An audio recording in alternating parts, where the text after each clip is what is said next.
सच्चे मामले नहीं ना के बराबर हैं दहेज के। A few moments later. लड़का है 18 साल का, आज वो पुलिस में लग जाता है कांस्टेबल, तो उसका कोई चांस है कि वो डीएसपी रैंक तक पहुंच जाएगा? पुलिस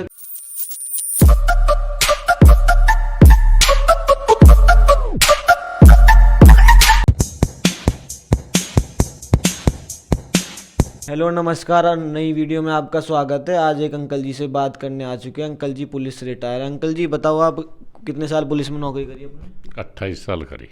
अच्छा, किस पोस्ट से रिटायर हो? सिपाही से रिटायर हूँ। अच्छा, और मतलब किस उम्र में लगे थे आप? जब कितनी उम्र थी जब आप लगे थे? 22 साल की उम्र थी, 22 वर्ष की उम्र थी। सवाल पूछ रहे हैं, जैसे कि बताओ कि पुलिस पे जो आजकल दबाव रहता है, क्या सरकार का दबाव में काम करती है क्या पुलिस? नहीं, ये तो अब नहीं है, लेकिन काम तो सरकार के नहीं, तो सरकार के हुक्म में तो उसे पुलिस रहती है तो करती है, उसे तो करना पड़ता है, दबाव हो या प्यार हो। अच्छा, जो पुलिस जो है वो नेताओं की सेवा में ज़्यादा रहती है क्या? वीआईपी ट्रीटमेंट देती है नेताओं को, और आम आदमियों के लिए कुछ नहीं होता इतना? नहीं चलता है तो खैर, सब जैसी परिस्थिति सरकार के अधीन है तो सरकार के जैसे हुक्म होते हैं तो करते हैं। जैसे पैसे वालों की और पहुंच वालों की ज़्यादा सुनी जाती है। ये भी है और वैसे ड्यूटी भी है उनके, कुछ के साथ तो ड्यूटी होती है, कुछ ऐसे हैं कि वैसे भी सहयोग होता है। नहीं, आजकल पुलिस में भी क्या जाति के हिसाब से पक्षपात होता है क्या? जैसे कि हम देखते हैं कि किसी विशेष जाति के लोगों को ज़्यादा। हाँ, ऐसा नहीं है, सब ये तो सरकार का वो है इकबाल, जैसा सरकार चाहती है वैसा होता है।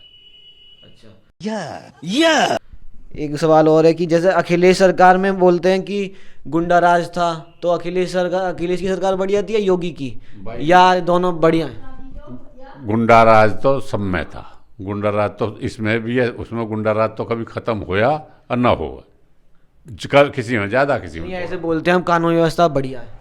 नहीं, मेरा मानना ये है कि जब भी ऐसा ही था, अब कुछ कम है, जो पहले ज़्यादा था, बस ऐसा हो सके। क्राइम रेट तो लेकिन अब भी ज़्यादा ही है। अंकल जी ये बताओ, जैसे योगी सरकार ने अभी डीजीपी की नियुक्ति जो होती है उसमें परिवर्तन कर दिया है। पहले वो यूपीएससी उसमें डीजीपी नियुक्त करती थी, अब क्या है, सरकार का इसमें दखल हो गया है, तो एक तरह से ये सरकार अपनी मर्जी से डीजीपी नियुक्त करेगी, इसे कैसे देखते हैं? सरकार तो सभी अपनी मर्जी से करती है, किसकी मर्जी से करती हैं?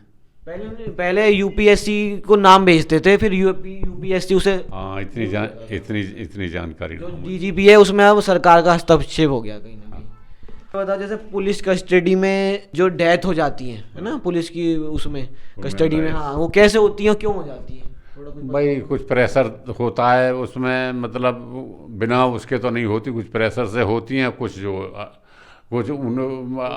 देख रेख में कुछ अपने मरीज भी होते हैं दिल के थोड़ा सा टैकल करने पे, थोड़ी सी प्रेशर करने पे मर जाते हैं वो। मतलब इसमें पुलिस की इतनी गलती नहीं होती ना, पुलिस की गलती नहीं होती। बताओ अंकल जी, जैसे कोई मुठभेड़ होती है किसी अपराधी से, तो पुलिस को जवानों को भी घायल हो जाते हैं, तो वो कैसे घायल होते हैं? आपस में मार लेते हैं गोलियां कैसे? नहीं, घायल ना हो तो डायरेक्ट मतलब होता ही है, गोली उधर से भी चलती है, उधर अपराधी की गोली से घायल हो जाते हैं? हाँ, अपराधी की गोली से भी घायल हो जाते हैं। आपस में नहीं मारते? नहीं, आपस में कोई नहीं मारता, आपस में कैसे मार लेंगे गोली, बताओ? दिखाने को कि हम बचाव कर। नहीं, अपने आप ना मार वो तो। जैसे आजकल पुलिस वालों में, खासकर नौजवान पुलिस वालों में सुसाइड केस बहुत आते हैं, तो ये क्यों आ रहे हैं, और मतलब क्या कारण है? पुलिस में इतना दबाव है क्या? पुलिस में दबाव नहीं है इतना, ये तो घर की मजबूरी है। सुसाइड कर लेते हैं बहुत लड़के। सुसाइड कर लेते, शादी ना हुई, लो मुझे उससे होनी थी, इससे नहीं हुई, ये सुसाइड का विषय है मेन तो। पुलिस की नौकरी के लगने के बाद? हाँ, लगने के बाद। अच्छा, हाँ, वो सब कोई और पसंद है, वो किसी घर वाले किसी और को पसंद कर रहे हैं, या फिर कुछ ड्यूटी का ज़्यादा प्रेशर होता है, कुछ ना। काम ज़्यादा होता है? अजय कुछ नहीं, अब तो रेस्ट है पुलिस का, अब क्या रेस्ट है? मेरे जो हम थे, अब बहुत वर्क था। अच्छा, अब इतना काम नहीं? काहे कुछ ही नहीं, देखा हम सारे यहाँ रात को सारे दिन में भी दीवार कूदते फिरे। बताओ कि नॉर्मल एफआईआर एक जीरो एफआईआर होती है, इन दोनों में क्या अंतर होता है? कुछ समझाओ, जानकारी बताओ कैसे कैसे। नॉर्मल एफआईआर हो गई, जैसा तुमने यहाँ कर ली जाके कोतवाली देहात में, वो नॉर्मल हो गई। और वो जो जीरो एफआईआर तुमने मान लो मेरठ करी, अल्लाह दूसरे राज्य में करी, दूसरे राज्य में करी या मेरठ करी, किसी ज़िले में करी, वो ला के तुम्हें यहाँ देनी पड़ेगी, उसे वहाँ तक कटवा के। यहाँ वहाँ जीरो पे थी, यहाँ नंबर पर चढ़ेगी। तो उसका रिकॉर्ड नहीं होता?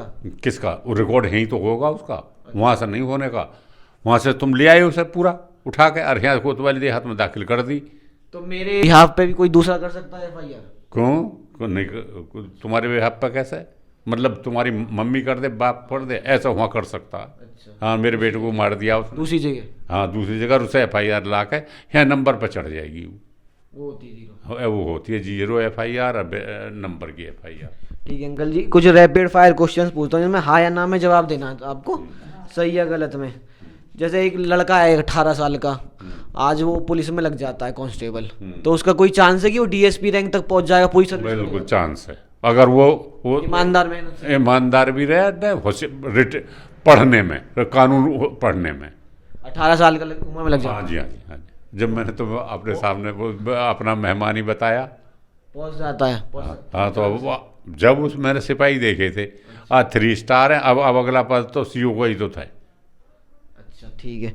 अभी मुझे बताओ, जैसे पुलिस की जो जॉब है वो अंडरपेड है क्या? अंडरपेड मतलब कि काम ज़्यादा होता है, तनख्वाह कम मिलती है, ऐसा है क्या? हाँ, ऐसा तो खैर है। तो अब उस हिसाब से तनख्वाह के अब तो अब भी बहुत होगी। जो हमें तो जो भर्ती हुई 200 रुपये तनख्वाह थी, 200 रुपये। तो बताओ कितनी पेंशन है? अब पेंशन अब हुई है 28,000। अच्छा, हाँ, तो मतलब कम मिलती है काम के मुकाबले? काम के मुकाबले तो कम है ही। खैर बहुत बार के 24 घंटे में अब इतने, इससे ज़्यादा लोग 12-12 घंटे करके ज़्यादा तनख्वाह ले रहे हैं। अंकल जी ये बताओ, जैसे कांस्टेबल जो होते हैं उन्हें CRPC की सारी धाराओं का ज्ञान होता है अच्छे से? हाँ, लगभग होता है। होता। कुछ भी मतलब धारा है वो गलत तो नहीं लगाते कहीं? बिल्कुल ना किसी पे? लगा कैसे सकें? गलत तो आगे जांच वाला ना बैठेगे। धारा गलत लगा, धारा तो गलत वो भी नहीं लगा सकते। SOB या जो रिटर्न में ऑफिस में बैठते हैं वो भी नहीं लगा सकते गलत। उन्हें फिर कोर्ट काट जानकारी होती है पूरी वैसे? अब जानकारी पूरी होती है। और इंडिया की और जो जानकारी भी ना हो तो वहाँ किताब होती है कानून की ऑफिस में, उन्हें देख लो। इंडिया की जो जेल है वो ओवर क्राउडेड है क्या? जैसे अभी 2022 की NCRB की रिपोर्ट आई थी, उसमें बताया गया कि इंडिया की जेल हैं उसमें 4 लाख कुछ 36,000 मतलब कैदी हो सकते हैं, और वो 5.25 लाख तक पहुंच गए थे 2 साल पहले। तो ज़्यादा भरते हैं उसमें लोग। जेल 2 साल पहले तो पहुँच गए होंगे। बाकी अब जो है जेल में भी अब जो क्राइम ही ना हो रहा, मैं देख रहा हूँ ज़्यादातर, तो जेल में कौन भरेगा? ज़्यादातर तो लेकिन अंडर ट्रायल है उनमें से। हाँ, अंडर ट्रायल भी तो जेल में कहाँ आने जाएंगे? अंडर ट्रायल तो घर हैं, घर से तारीख पे जा रहे हैं। जेल में कितने? जेल में तो वो हैं जिन पे ज़्यादातर मतलब नहीं भर रहे जिनकी जमानत ना अच्छा, अब ना इतने। ठीक है।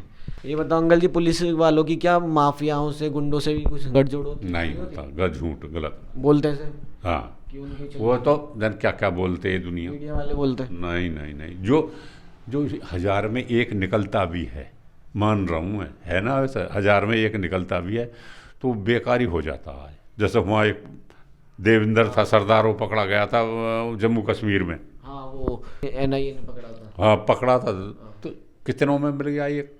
मतलब हजारों में भी, किससे भी कैसे, मतलब कई हजार में एक। नहीं वैसे लिंक होते हैं क्या जो कुछ दूसरा अपराध? नहीं नहीं, झूठी कहते हैं, ना के बराबर मतलब भी है। और ये बता, जैसे पुलिस डिपार्टमेंट में डायरेक्टली या इनडायरेक्टली भ्रष्टाचार में लिप्त हुए बिना रह सकता है कोई? भ्रष्टाचार में या लिप्त होना ही पड़ेगा? बिल्कुल नहीं, भ्रष्टाचार तो है ही नहीं। लिप्त हुए बिना रह सकता है? हाँ, लिप्त हुए बिना रह सकता है। डायरेक्टली या इनडायरेक्टली? हैं? डायरेक्टली या इनडायरेक्टली मतलब ना, मतलब इसका कोई वो नहीं है कि मतलब अब किसी के दीन ईमान का क्या पता है। नहीं, कोई चाहे कि मैं भ्रष्टाचार नहीं करूंगा तो रह जाएगा? हाँ, बिल्कुल रह जाएगा। पुलिस में ईमानदारी से? बहुत देखे मैंने, अपने साथ SOB देखे हैं, अच्छा, इंस्पेक्टर देखे हैं बहुत। एक महेंद्र सिंह थे वहाँ के, वो थे वहाँ के, उनने कितने साल में, 40 साल की उम्र में शादी करवाई। अच्छा, वो क्यों? उन्होंने पूछा, किसी ने पूछा न क्यों? कब पता ना कब पुठभेड़ में मर जाए, कोई हमसे मर जाए, किसी से हम मर जाए, क्या करें, ब्याह करवा। तो ईमानदारी से रहा जा सकता है। और ये बताओ कि जैसे जो दहेज उत्पीड़न और यौन उत्पीड़न के मामले आते हैं, इतने बहुत ज़्यादा आते हैं, तो ये ज़्यादातर फर्जी होते हैं, झूठे होते हैं? झूठे ही होते, झूठे लगाते हैं लोग।